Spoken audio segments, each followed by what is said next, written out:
But yeah, that PA is fantastic because obviously it means we can reference on 3 different sets of speakers in here. So, yeah.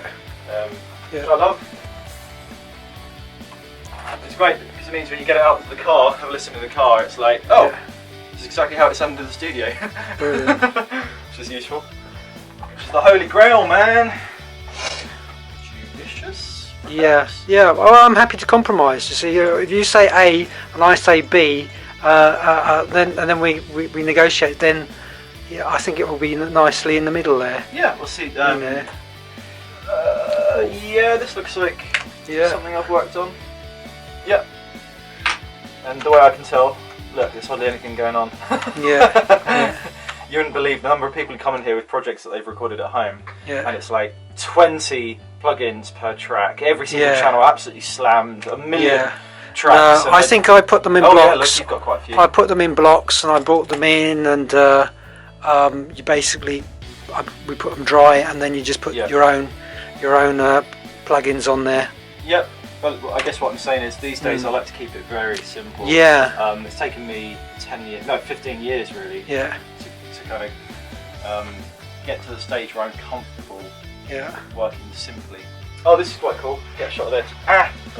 Yeah, what, get a shot of you getting a shot? Yeah, it all happens all the time. This is the trainers. Yeah. It's a bit of a running joke with my clients in here that every time I go to touch something, I just kind of sheepishly walk over it. It's like... Doesn't look as heavy as the other one you had before. Oh yeah, it's pretty nuts, this one.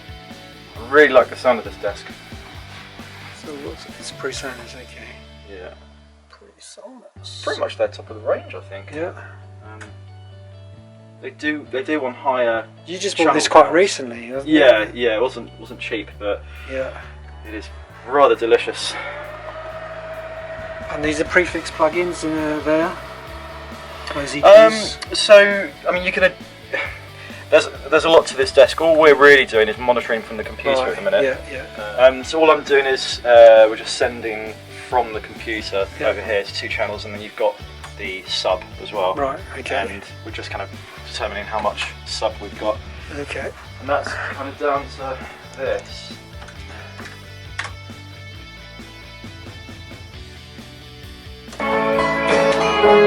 Oh, sounds quite bassy.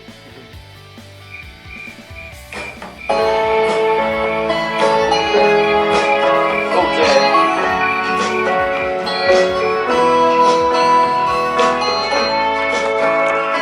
So I remember you were talking about redoing the bass and the keyboards.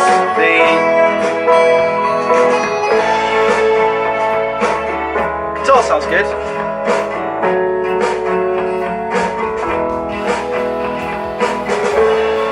Do we have vocals or are they missing? It should be there somewhere.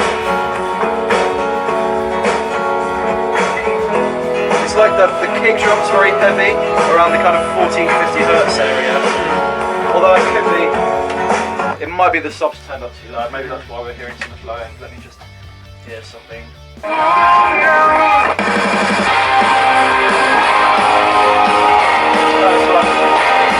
Your track is very bass heavy for some bizarre reason. I remember 2 things you said. You said I think you should really record the bass. I don't know for what reason. Okay. And that you should redo the keys. Alright, let's leave that going. Yeah, because I think I wasted a lot of time tuning with a plugin, but you've got the best plugin, and you've obviously got the ear to do it really quickly. I really like Melodyne, and I use it so much now on so many different projects that it's become almost an essential tool for me for everything we do here.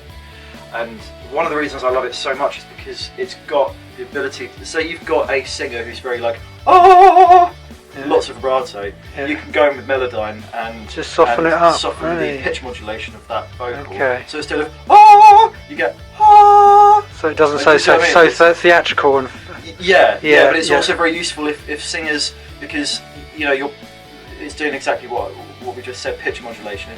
Pitch modulation is quite wide. Because it is the icing on the cake, the vocals, isn't it? Let's be honest, kick, snare, vocal, this is what everyone, because people want the groove, you want to be able to kind of like move Yeah. and feel the groove. Yeah, in exactly. the tune, but also that's where the energy of the song comes from. The rhythm section. Because the main tune, the main hook that people are going to latch on to. Yeah, because you don't hear the vocals until after the intro, do you? So you hear the intro and you say, "Oh, that drum and bass sounds really cool. This is going to be a great song." Yeah. And then you just wait for the vocals and listen to the vocals, and everything else is kind of in the periphery. But you do focus on the vocals. Yeah, absolutely. Kick, snare, and vocal. It's a holy trinity.